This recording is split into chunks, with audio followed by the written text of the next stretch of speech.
श्री परमात्मने नमः। श्री कृष्णाय नमः। कड़िक का धृतराष्ट्र को कूटनीति का उपदेश। वैशंपायनुवाच श्रुत्वा पाण्डुसुतान् वीरान् भद्र बलोद्रिक्तान् महोजशः धृतराष्ट्रो महीपालश्चिन्तामग मदातुरः। वैशंपायन जी कहते हैं, जन्मेजय, पांडु के वीर पुत्रों को महान तेजस्वी और बल में बढ़े चढ़े सुनकर महाराज धृतराष्ट्र व्याकुल हो बड़ी चिंता में पड़ गए। तत् आहूय मंत्रज्ञं राजशास्त्रार्थवित्तमं कड़िकं मंत्रिणां श्रेष्ठं धृतराष्ट्रो अब्रवीत वचः। तब उन्होंने राजनीति और अर्थशास्त्र के पंडित तथा उत्तम मंत्र के ज्ञाता मंत्री प्रवर कड़िक को बुलाकर इस प्रकार कहा। धृतराष्ट्रोवाच उत्सिक्ताः पांडवा नित्यं तेभ्यो असूये दुजोत्तम तत्र मे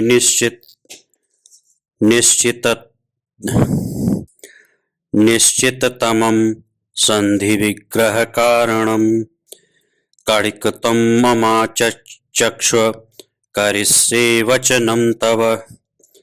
धृतराष्ट्र बोले, दुश्रेष्ठ, पांडवों की दिनों दिन उन्नति और सर्वत्र ख्याति हो रही है, इस कारण मैं उनसे डाह रखने लगा हूँ। कड़िक, तुम भली भांति निश्चय करके बतलाओ, मुझे उनके साथ संधि करनी चाहिए या विग्रह? मैं तुम्हारी बात मानूंगा। वैशंपायनुवाच सप्रसन्नमनास्तेन परिपृष्टो द्विजोत्तमः उवाच वचनं तीक्ष्णं राजशास्त्रार्थदर्शनम्। वैशंपायन जी कहते हैं, राजन, राजा धृतराष्ट्र के इस प्रकार पूछने पर विप्रवर कड़िक मन ही मन बहुत प्रसन्न हुए तथा राजनीति के सिद्धांत का परिचय देने वाली तीखी बात कहने लगे। शृणु राजन्निदं तत्र प्रोच्यमानं मया नघ न मे अभ्यसूया कर्तव्या श्रुत्वैतत् कुरु सत्तम। निष्पाप नरेश, इस विषय में मेरी कही हुई ये बातें सुनिए। कुरुवंश शिरोमणे, इसे सुनकर आप मेरे प्रति दोष दृष्टि न कीजिएगा। नित्यमुद्यत दंडः स्यान्नित्यं बिभ्रत् पौरुषः अच्छिद्रदर्शी स्यात् परेषां विवरानुगः। राजा को सर्वदा दंड देने के लिए उद्यत रहना चाहिए और सदा ही पुरुषार्थ प्रकट करना चाहिए। राजा अपना छिद्र, अपनी दुर्बलता प्रकट न होने दे, परंतु दूसरों के छिद्र या दुर्बलता पर सदा ही दृष्टि रखे और यदि शत्रुओं की निर्बलता का पता चल जाए तो उन पर आक्रमण कर दे। नित्यमुद्यत दंडाद्भि भ्रशमुद्विजते जनः तस्मात् सर्वाणि कार्याणि दंडेनैव विधारयेत्। जो सदा दंड देने के लिए उद्यत रहता है उससे प्रजाजन बहुत डरते हैं, इसलिए सब कार्य दंड के द्वारा ही सिद्ध करे। नास्यच्छिद्रं परः पश्येच्छिद्रेण परमन्वियात् गृहेत् कूर्मम् इवांगानि रक्षेत् विवरमात्मनः नासम्यक् कृतकारी स्यादुपक्रम्य कदाचन कंटको ह्यपि दुश्छिन्न आश्राव आस्त्रावम जनयेत् चिरम। राजा को इतनी सावधानी रखनी चाहिए जिससे शत्रु उसकी कमजोरी न देख सके, और यदि शत्रु की कमजोरी प्रकट हो जाए तो उस पर अवश्य चढ़ाई करे। जैसे कछुआ अपने अंगों की रक्षा करता है, उसी प्रकार राजा अपने सब अंगों, राजा, अमात्य, राष्ट्र, दुर्ग, कोष, बल और सुहृद की रक्षा करे और अपनी कमजोरी को छिपाए रखे। यदि कोई कार्य शुरू कर दे तो उसे पूरा किए बिना कभी न छोड़े, क्योंकि शरीर में गड़ा हुआ कांटा यदि आधा टूटकर भीतर रह जाए तो वह बहुत दिनों तक मवाद देता रहता है। वधमेव प्रशंसन्ति शत्रूणामपकारिणां सुविदीर्णं सुविक्रान्तं सुयुद्धं सुपलायितम् आपाद्यापदिकाले च कुर्वीत न विचारयेत् नावगेयो रिपुस्तात् दुर्बलो अपि कथंचन। अपना अनिष्ट करने वाले शत्रुओं का वध कर दिया जाए, इसी को नीतिज्ञ पुरुष प्रशंसा करते हैं। अत्यंत पराक्रमी शत्रु को भी आपत्ति में पड़ा देख उसे सुगमता पूर्वक नष्ट कर दे। इसी प्रकार जो अच्छी तरह युद्ध करने वाला शत्रु है, उसे भी आपत्ति काल में ही अनायास ही मार भगाए। आपत्ति के समय शत्रु का संहार अवश्य ही करे। उस समय उसके संबंध या सौहार्द आदि का विचार कदापि न करे। तात शत्रु दुर्बल हो तो भी किसी प्रकार उसकी उपेक्षा न करे। अल्पो अप्यग्निर्वनं कृतस्नं दहत्याश्रयसंश्रयात् अन्धः स्यादंधवेलायां बाधिर्यमपि चाश्रयेत्। क्योंकि जैसे थोड़ी सी भी आग ईंधन का सहारा मिल जाने पर समूचे वन को जला देती है, उसी प्रकार छोटा शत्रु भी दुर्ग आदि प्रबल आश्रय का सहारा लेकर विनाशकारी बन जाता है। अंधा बनने का अवसर आने पर अंधा बन जाए, अर्थात अपनी असमर्थता के समय शत्रु के दोषों को न देखे। उस समय सब ओर से धिक्कार और निंदा मिलने पर भी उसे अनसुनी कर दे, अर्थात उसकी ओर कान बंद करके बहरा बन जाए। कुर्यात् तृणमयं चापं सयित मृगशायिकां सान्त्वादिभिरूपायैस्तु हन्यात् शत्रुं वशे स्थितम्। ऐसे समय में अपने धनुष को तिनके के समान बना दे, अर्थात शत्रु की दृष्टि में सर्वथा दीनहीन एवं असमर्थ बन जाए, परंतु व्याध की भांति सोए, अर्थात जैसे व्याध झूठे ही नींद का बहाना करके सो जाता है और जब मृग विश्वस्त होकर आसपास चरने लगते हैं तब उठकर उन्हें बाणों से घायल कर देता है, उसी प्रकार शत्रु को मारने का अवसर देखते हुए ही अपने स्वरूप और मनोभाव को छिपाकर असमर्थ पुरुषों का सा व्यवहार करे।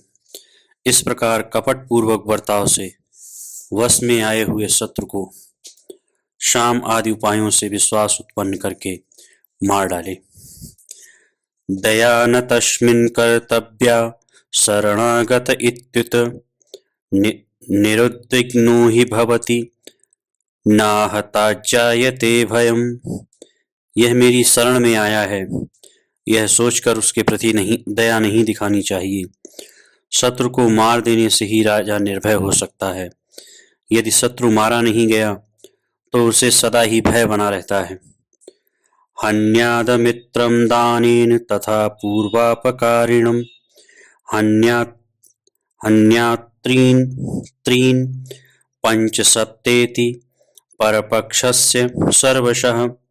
जो सहज शत्रु है उसे मुंह मांगी वस्तु देकर दान के द्वारा विश्वास उत्पन्न करके मार डाले। इसी प्रकार जो पहले का अपकारी शत्रु हो और पीछे सेवक बन गया हो, उसे भी जीवित न छोड़े। शत्रु पक्ष के त्रिवर्ग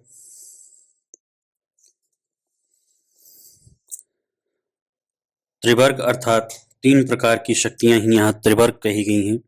उनके नाम ये हैं: प्रभु शक्ति, ऐश्वर्य शक्ति, उत्साह शक्ति और मंत्र शक्ति।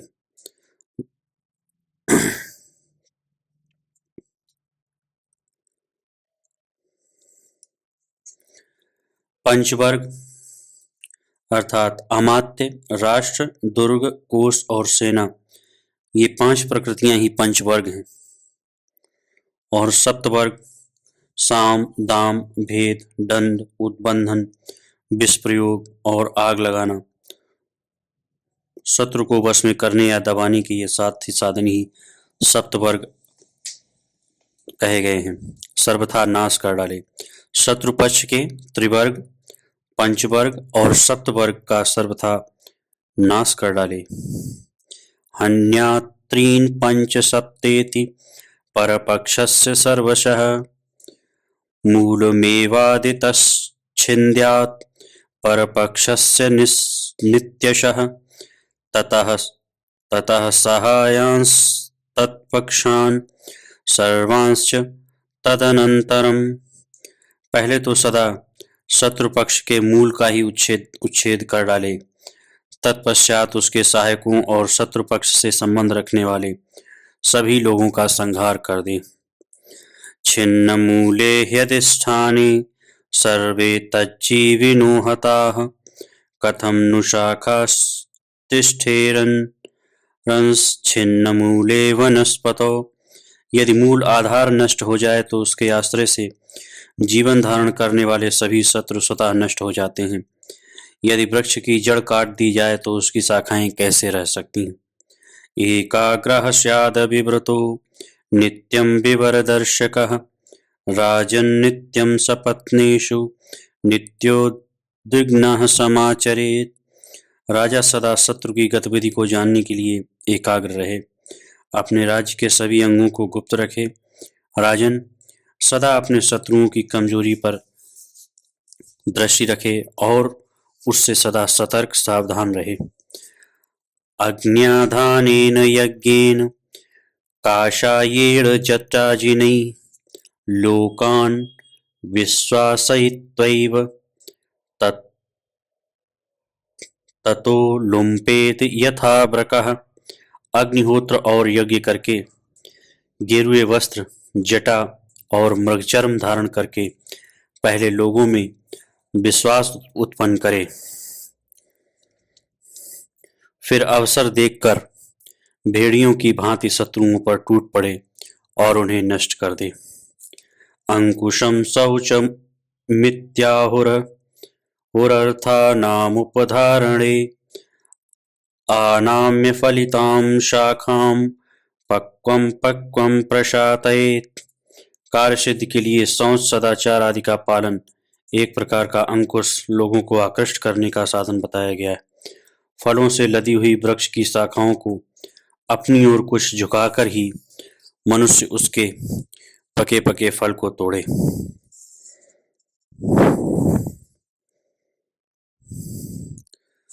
फलार्थो अयं समारंभो लोके पुंसां विपश्चितां वहेद मित्रम स्कंधेन यावत् कालस्य पर्ययः। लोक में विद्वान पुरुषों का यह सारा आयोजन ही अभीष्ट फल की सिद्धि के लिए होता है। जब तक समय बदलकर अपने अनुकूल न हो जाए तब तक शत्रु को कंधों पर बिठाकर ढोना पड़े तो ढोए भी।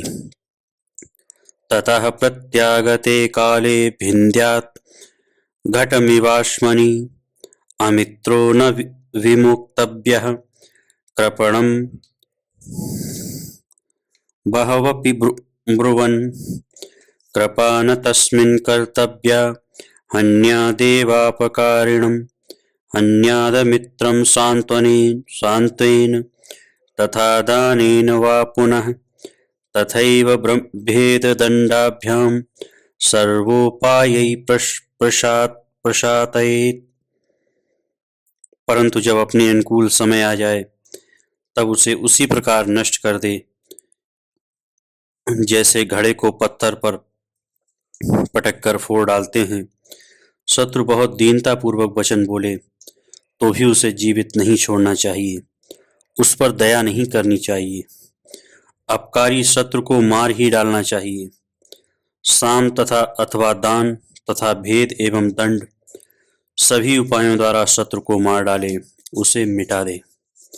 धृतराष्ट्रोवाच कथं सान्त्वेन दानेन भेदैर्दण्डेन वा पुनः अमित्रः शक्यते हन्तुं तन्मे ब्रूहि यथा तथम। धृतराष्ट्र ने पूछा, कड़िक, साम दाम भेद तथा दंड के द्वारा शत्रु का नाश कैसे किया जा सकता है, यह मुझे यथार्थ रूप से बताइए। कणिकोवाच शृणु राजन् यथा वृत्तं वने निवसतः पुरा जम्बुकस्य महाराज नीतिशास्त्रार्थदर्शिनः। कणिक ने कहा, महाराज, इस विषय में नीति शास्त्र के तत्व को जानने वाले एक वनवासी गीदड़ का प्राचीन वृत्तांत सुनाता हूँ। अथ कश्चित् कृतप्रज्ञः सृगाला स्वार्थ पंडितः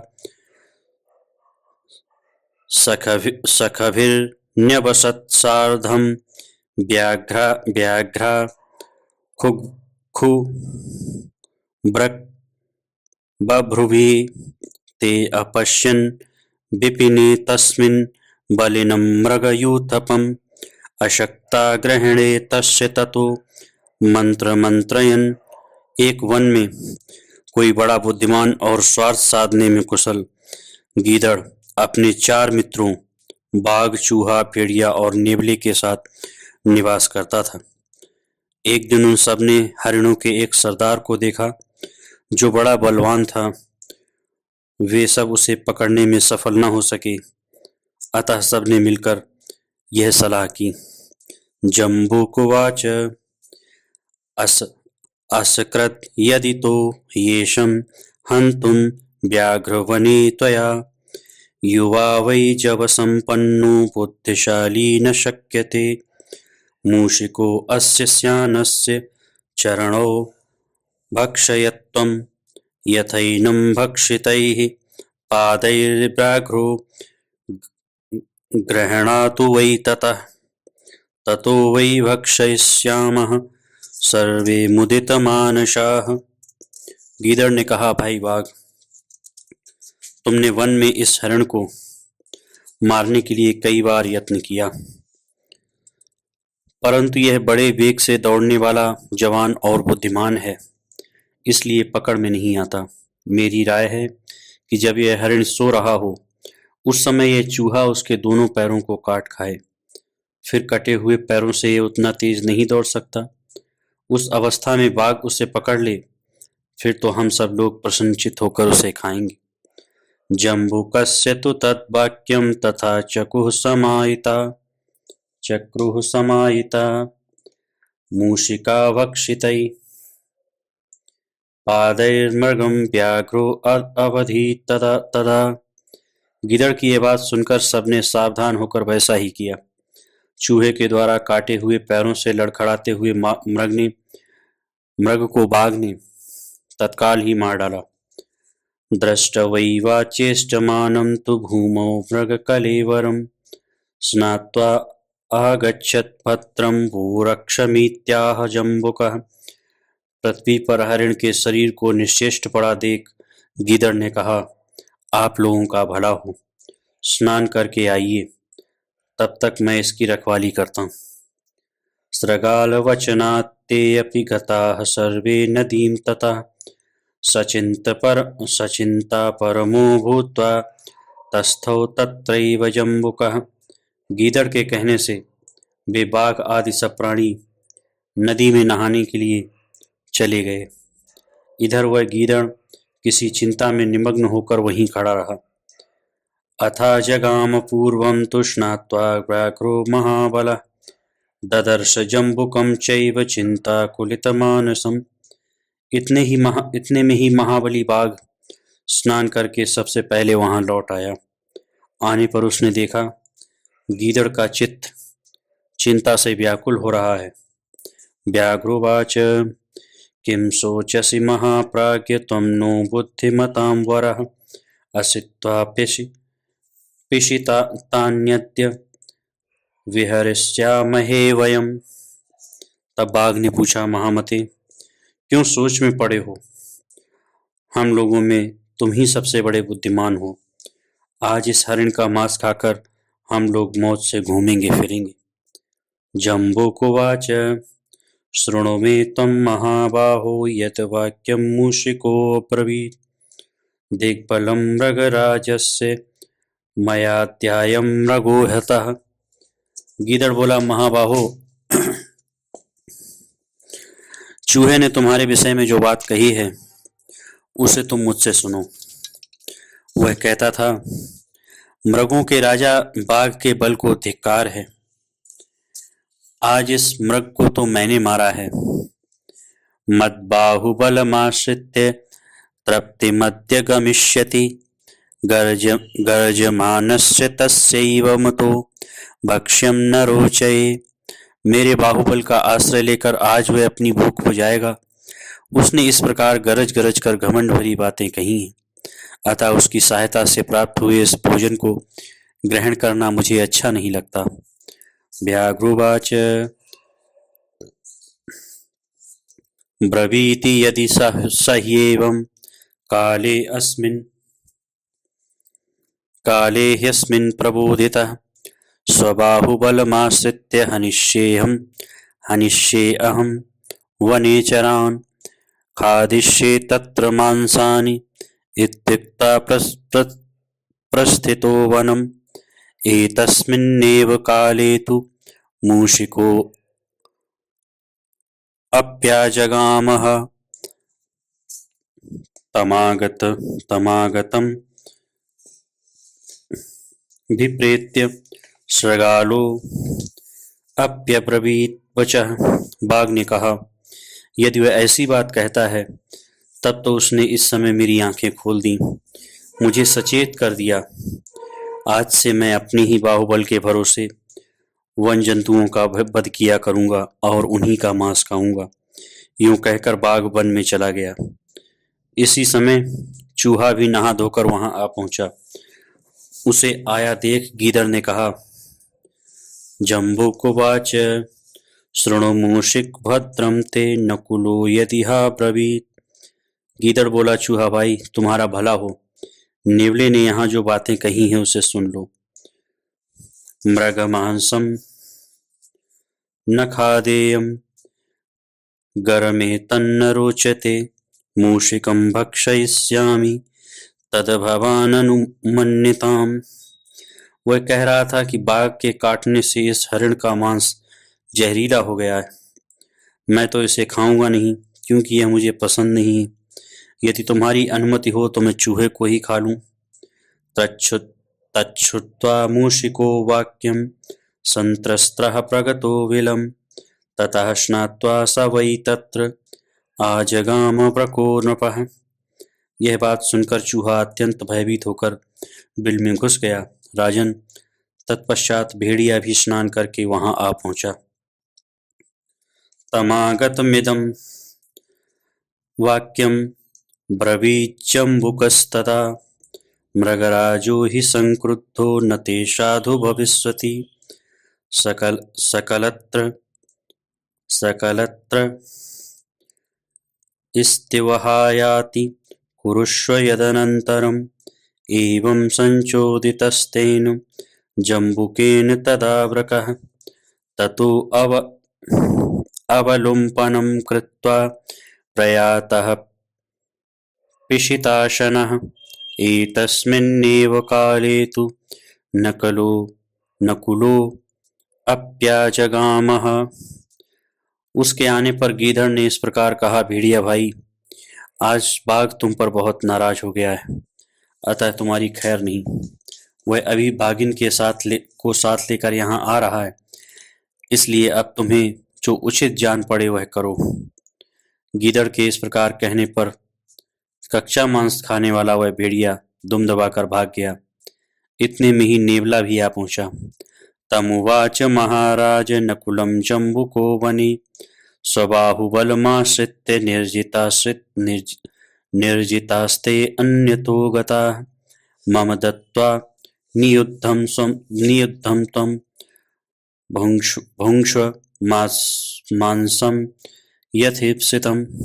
महाराज, उस नेवले से गीदड़ ने वन में इस प्रकार कहा, ओ नेवले, मैंने अपने बाहुबल का आश्रय ले उन सबको परास्त कर दिया है।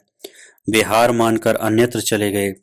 यदि तुम में हिम्मत हो तो मुझसे पहले लड़ ले, फिर इच्छानुसार मांस खाना।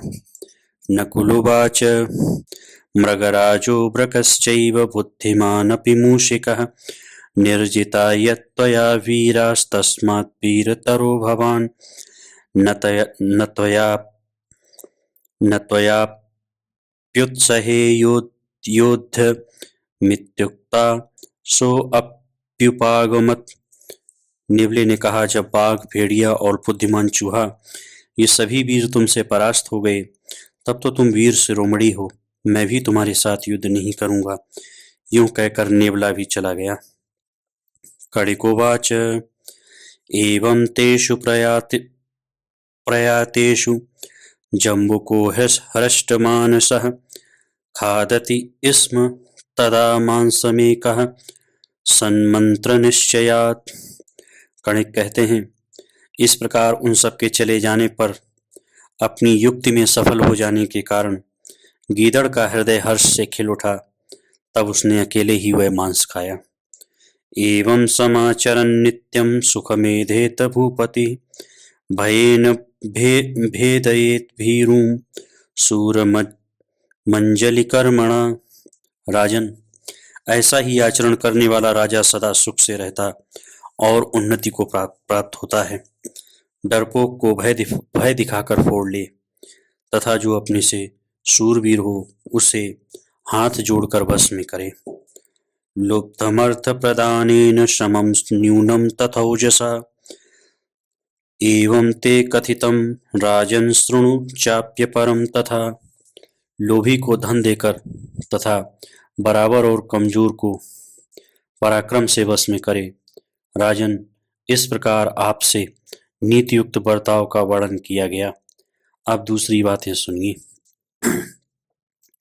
पुत्रः सखा वा भ्राता वा पिता वा यदि वा गुरुः रिपुस्थानेषु वर्तन्तो हन्तव्या भूतिमिच्छता। पुत्र, मित्र, भाई, पिता अथवा गुरु कोई भी क्यों न हो, जो शत्रु के स्थान पर आ जाएं, शत्रुवत बर्ताव करने लगे, तो उन्हें वैभव चाहने वाला राजा अवश्य मार डाले। सपथे नाप्यरिं हन्यादर्थदानेन वा पुनः विषेण मायया वापि नापेक्षेत कथंचन। उभौ चेत संशयोपेतौ श्रद्धावांस्तत्र वर्धते। सौगंध खाकर, धन अथवा जहर देकर या धोखे से भी शत्रु को मार डाले, किसी तरह भी उसकी उपेक्षा न करे। यदि दोनों राजा समान रूप से विजय के लिए यत्नशील हों और उनकी जीत संदेहास्पद जान पड़ती हो, तो उनमें भी जो मेरे इस नीतिपूर्वक कथन पर श्रद्धा विश्वास रखता है, वही उन्नति को प्राप्त होता है। गुरुरप्यवलिप्तस्य कार्याकार्ये जानतः उत्पथ प्रतिपन्नस्य न न्याय्यं भवति शासनम्। यदि गुरु भी घमंड में भरकर कर्तव्य और अकर्तव्य को न जानता हो तथा बुरे मार्ग पर चलता हो, तो उसे भी दंड देना उचित माना जाता है। क्रुद्धो अप्यक्रुद्ध रूपः स्यात् स्मित पूर्वाभिभाषिता न चाप्यन्य मपध्वंसेत् कथाचित् कोपसंयुतः प्रहरिष्यन् प्रियं ब्रूयात् प्रहरन्नपि भारत प्रहृत्य च कृपायित शोचेत च रुदेत च। मन में क्रोध भरा हो तो भी ऊपर से क्रोध शून्य बना रहे और मुस्कुराकर बातचीत करे। कभी क्रोध में आकर किसी दूसरे का तिरस्कार न करे। भारत शत्रु पर प्रहार करने से पहले और प्रहार करते समय भी उससे मीठे वचन ही बोले। शत्रु को मारकर भी उसके प्रति दया दिखाए, उसके लिए शोक करे तथा रोए और आंसू बहाए। आश्वासयेच्चापि परम सान्त्वधर्मार्थवित्तभिः अथास्य प्रहरेत् काले यदा विचलिते पथि। शत्रु को समझा बुझाकर, धर्म बताकर, धन देकर और सद्व्यवहार करके आश्वासन दे। अपने प्रति उसके मन में विश्वास उत्पन्न करे। फिर समय आने पर ज्यों ही वह मार्ग से विचलित हो, त्यों ही उस पर प्रहार करे। अपि घोरापराधस्य धर्ममाश्रित्य तिष्ठतः स हि प्रच्छाद्यते दोषः शैलो मेघैरिवाशितैः। धर्म के आचरण का ढोंग करने से घोर अपराध करने वाले का दोष भी उसी प्रकार ढक जाता है जैसे पर्वत काले मेघों को घटा से ढक जाता है।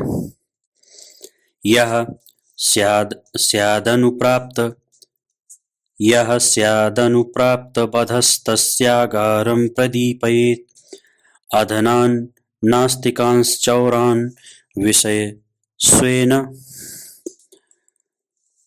वासयेत्। जिसे शीघ्र ही मार डालने की इच्छा हो, उसके घर में आग लगा दे। धनहीनों, नास्तिकों और चोरों को अपने राज्य में न रहने दे। प्रत्युत्था नाशनाद्येन संप्रदानेन केनचित् प्रति विश्रब्धघाती स्यात् तीक्ष्णदंष्ट्रो निमग्नकः।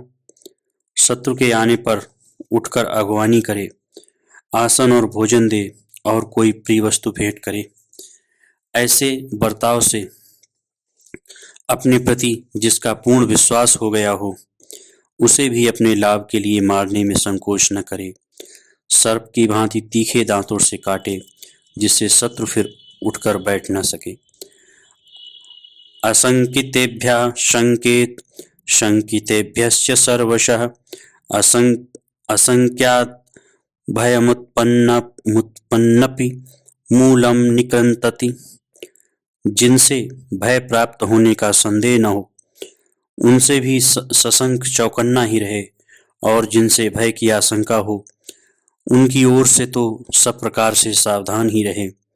जिनसे भय की शंका नहीं है, ऐसे लोगों से यदि भय उत्पन्न होता है तो वह मूलोच्छेद कर डालता है। न विश्वस्ते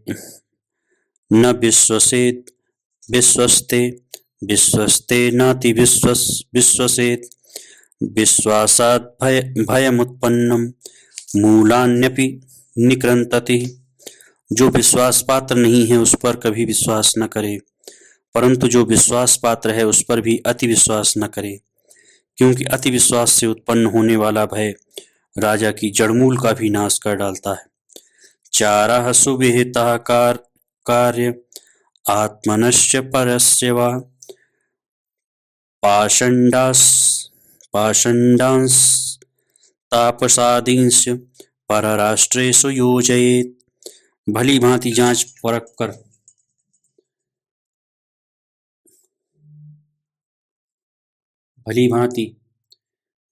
परख कर अपने तथा शत्रु के राज्य में गुप्तचर रखे। शत्रु के राज्य में ऐसे गुप्तचरों को नियुक्त करे जो पाखंड वेशधारी अथवा तपस्वी आदि हों। उद्यानेषु विहारेषु देवतायतनेषु च पानागारेषु रथ्यासु सर्वतीर्थेषु चाप्यथ चत्वरेषु च कूपेषु पर्वतेषु वनेषु च समवायेषु सर्वेषु सरित्सु च विचारयेत्। उद्यान, घूमने फिरने के स्थान, देवालय मद्यपान के अड्डे, गली या सड़क, संपूर्ण तीर्थ स्थान, चौराहे, कुएं, पर्वत, वन, नदी तथा जहां मनुष्यों की भीड़ इकट्ठी होती हो, उन सभी स्थानों में अपने गुप्तचरों को घुमाता रहे।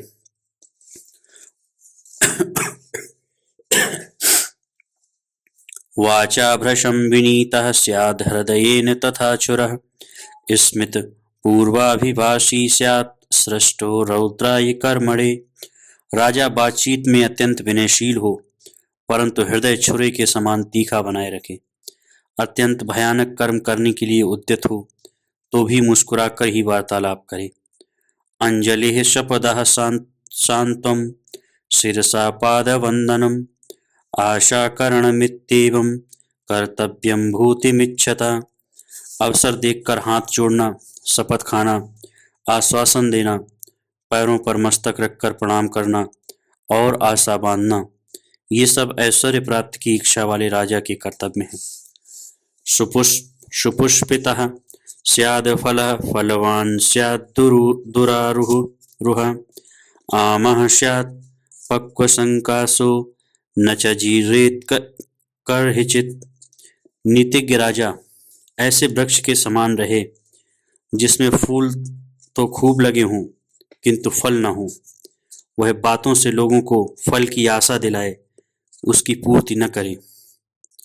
फल लगने पर भी उस पर चढ़ना अत्यंत कठिन हो, लोगों की स्वार्थ सिद्धि में वह विघ्न डाले या विलंब करे।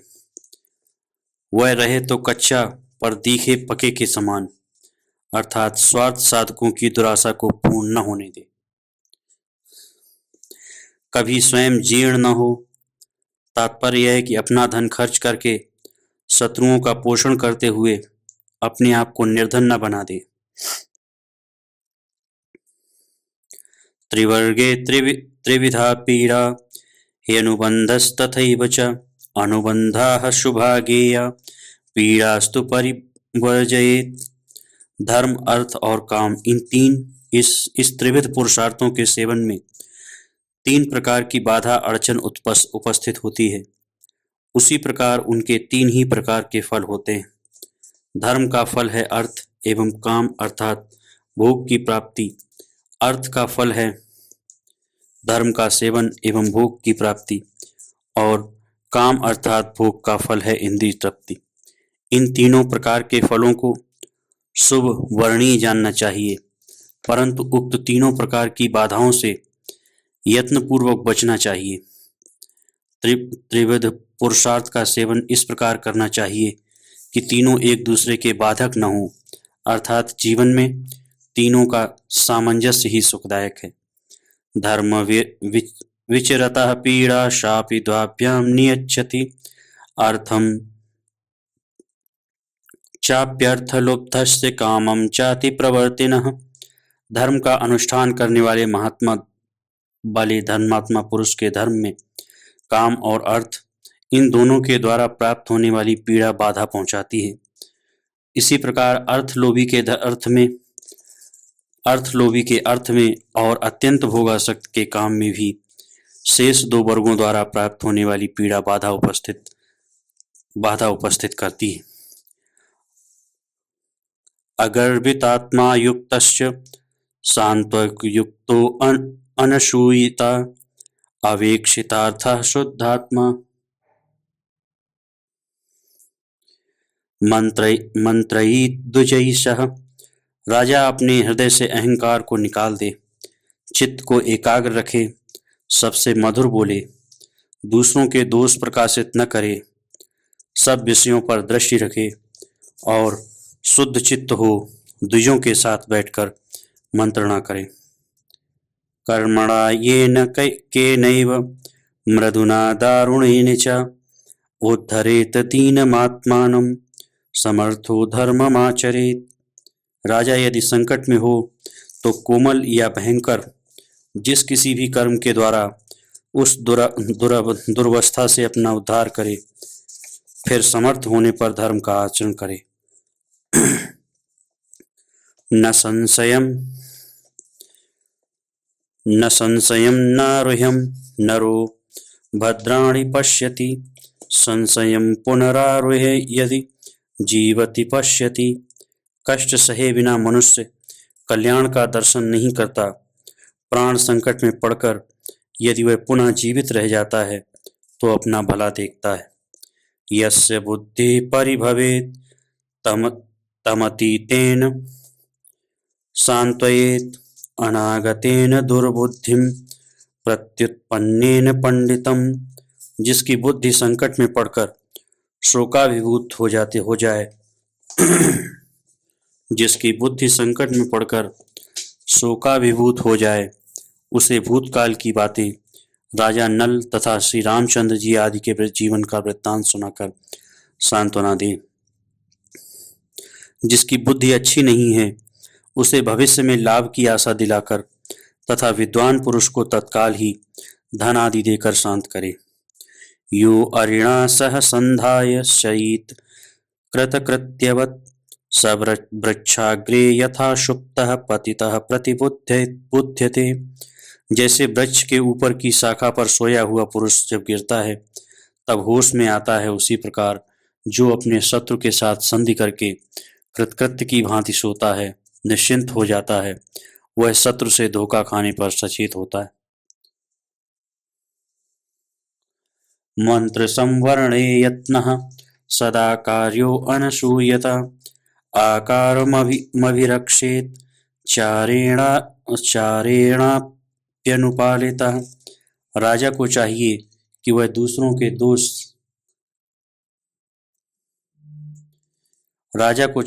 दूसरों के दोष प्रकाशित न करके अपनी गुप्त मंत्रणा को सदा छिपाए रखने की चेष्टा करे।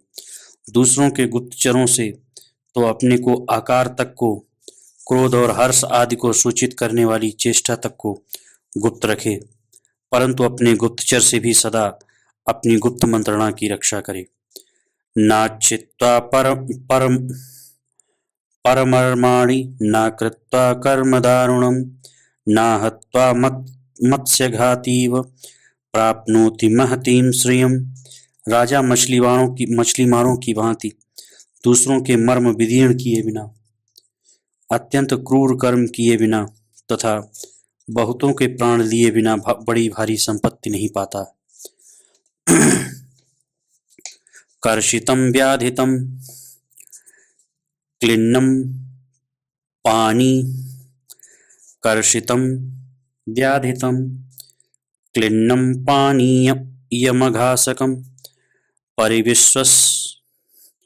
परिविश्वस्तमन्दं च प्रहर्तव्यमरेर्बलम्। जब शत्रु की सेना दुर्बल, रोगग्रस्त, जल या कीचड़ में फंसी, भूख प्यास से पीड़ित और सब ओर से विश्वस्त होकर निश्चेष्ट पड़ी हो, उस समय उस पर प्रहार करना चाहिए। नार्थिको अर्थिनमभ्येति कृतार्थे नास्ति संगतम् तस्मात् सर्वाणि साध्यानि सावशेषाणि कारयेत्। धनवान मनुष्य किसी धनी के पास नहीं जाता। जिसके सब काम पूरे हो चुके हैं वह किसी के साथ मैत्री निभाने की चेष्टा नहीं करता, अतः अपने द्वारा सिद्ध होने वाले दूसरों के कार्य ही अधूरे रखते, जिससे अपने कार्य के लिए उनका आना जाना बना रहे।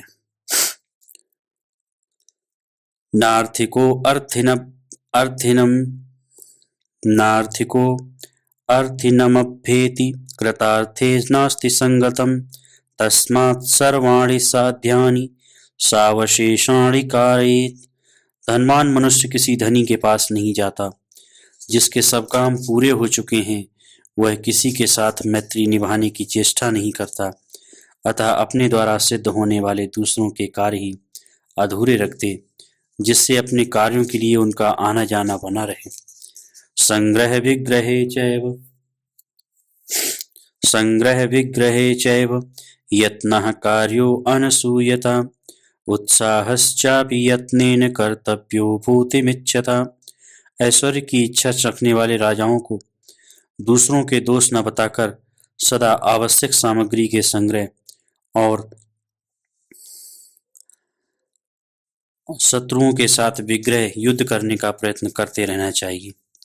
साथ ही यत्नपूर्वक अपने उत्साह को बनाए रखना चाहिए। नास्य कृत्यानि बुद्धयेरन् मित्राणि रिपवस्तथा आरब्धान्येव पश्येरन् सुपर्यवसितान्यपि। मित्र और शत्रु किसी को भी ये पता न चले कि राजा कब क्या करना चाहता है। कार्य के आरंभ अथवा समाप्त हो जाने पर ही सब लोग उसे देखें। भीतवत् संविधातव्यं यावत् भयमनागतम् आगतं तु भयं दृष्ट्वा प्रहर्तव्यमभीतवत्। जब तक अपने ऊपर भय आया न हो तब तक डरे हुए की भांति उसको टालने का प्रयत्न करना चाहिए, परंतु जब भय को सामने आया देखे तब निडर होकर शत्रु पर प्रहार करना चाहिए। दंडेनोपन्नतं शत्रुमनुगृह्णाति यो नरः समृत्युमुपगृह्णीयात् गर्भमश्वतरी यथा। जो मनुष्य दंड के द्वारा वश किए हुए शत्रु पर दया करता है वह मौत को ही अपनाता है, ठीक उसी तरह जैसे खच्चरी गर्भ के रूप में अपनी मृत्यु को ही उदर में धारण करती है। अनागतं हि बुध्येत यच्च कार्यं पुरः स्थितं न तु बुद्धिक्षयात् किंचिदतिक्रामेत प्रयोजनम्। जो कार्य भविष्य में करना हो उस पर बुद्धि से विचार करे और विचारने के पश्चात तदनुकूल व्यवस्था करे। इसी प्रकार जो कार्य सामने उपस्थित हो उसे भी बुद्धि से विचार कर ही करे। बुद्धि से निश्चय किए बिना किसी भी कार्य का उद्देश्य का परित्याग न करे। उत्साहश्चापि यत्नेन कर्तव्यो भूतिमिच्छता विभज्य देशकालौ च दैवं धर्मादयस्त्रयः नैह श्रेयसौ तौ ज्ञेयो देश कालाविति स्थिति। ऐश्वर्य की इच्छा चाहने वाले राजा को देश और काल का विभाग करके ही यत्नपूर्वक उत्साह और उद्यम करना चाहिए। इसी प्रकार देश काल के विभाग पूर्वक ही प्रारब्ध कर्म तथा धर्म अर्थ और काम का सेवन करना चाहिए। देश और काल को ही मंगल के प्रधान हेतु समझना चाहिए। यही नीति शास्त्र का सिद्धांत है। तालवत् कुरुते मूलं बालः शत्रुरुपेक्षितः गहने अग्नि रिवोत्सृष्टः क्षिप्रं संजायते महान्। छोटे शत्रु की भी उपेक्षा कर दिया है तो वह ताड़ के वृक्ष की भांति जड़ जमा लेता है और घने वन में छोड़ी हुई आग की भांति शीघ्र ही महान विनाशकारी बन जाता है। अग्निम स्नोतमिवात्मानं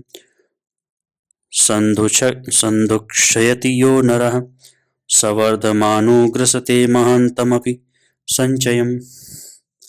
जो मनुष्य थोड़ी सी अग्नि की भांति अपने आप को सहायक सामग्रियों द्वारा धीरे धीरे प्रज्वलित या समृद्ध करता रहता है वह एक दिन बहुत बड़ा होकर शत्रु रूपी ईंधन की बहुत बड़ी राशि को भी अपना ग्रास बना लेता है। आशां कालवतीं कुर्यात् कालं विघ्नेन योजयेत् विघ्नं निमित्ततो ब्रूयान्निमित्तं वापि हेतुतः। यदि किसी को किसी बात की आशा दे तो उसे शीघ्र पूरी न करके दीर्घ काल तक लटकाए रखे। जब उसे पूर्ण करने का समय आए तब उसमें कोई विघ्न डाल दे और इस प्रकार समय की अवधि को बढ़ा दे। उस विघ्न के पड़ने में कोई उपयुक्त कारण बता दे और उस कारण को भी युक्तियों से सिद्ध कर दे। क्षुरो भूत्वा हरेत् प्राणान् निशितः काल साधनः प्रतिच्छन्नो लोमहारी दुष्टां परिकर्तनः। लोहे का बना हुआ छुरा शान पर चढ़कर सान पर चढ़ाकर तेज किया जाता है और चमड़े के संपुट में छिपाकर रखा जाता है, तो वह समय आने पर सिर आदि अंगों के समस्त बालों को काट देता है। उसी प्रकार राजा अनुकूल अवसर की अपेक्षा रखकर अपने मनोभावों को छिपाए हुए अनुकूल साधनों का संग्रह करता रहे और छुरे की तरह तीक्ष्ण और निर्दय होकर शत्रुओं के प्राण ले ले, उनका मूलोच्छेद कर डाले। पांडवेषु यथा यथा न्यायमन्येषु च कुरुद्वः वर्तमानो न मज्जेस्त्वं तथा कृत्यं समाचर सर्वकल्याण संपन्नो विशिष्ट इति निश्चयः तस्मात् त्वं पांडुपुत्रेभ्यो रक्षात्मानं नराधिप। कुरुश्रेष्ठ, आप भी इसी नीति का अनुसरण करके पांडवों और दूसरे लोगों के साथ यथोचित बर्ताव करते रहें, परंतु ऐसा कार्य करें जिससे स्वयं संकट के समुद्र में डूब न जाएं। आप समस्त कल्याणकारी साधनों से संपन्न और सबसे श्रेष्ठ हैं, यही सबका निश्चय है। अतः नरेश्वर, आप पांडु के पुत्रों से अपनी रक्षा कीजिए।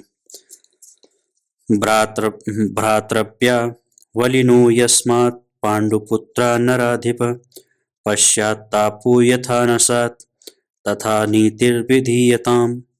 राजन, आपके भतीजे पांडव बहुत बलवान हैं, अतः ऐसी नीति काम में लाइए जिससे आगे चलकर आपको पछताना न पड़े।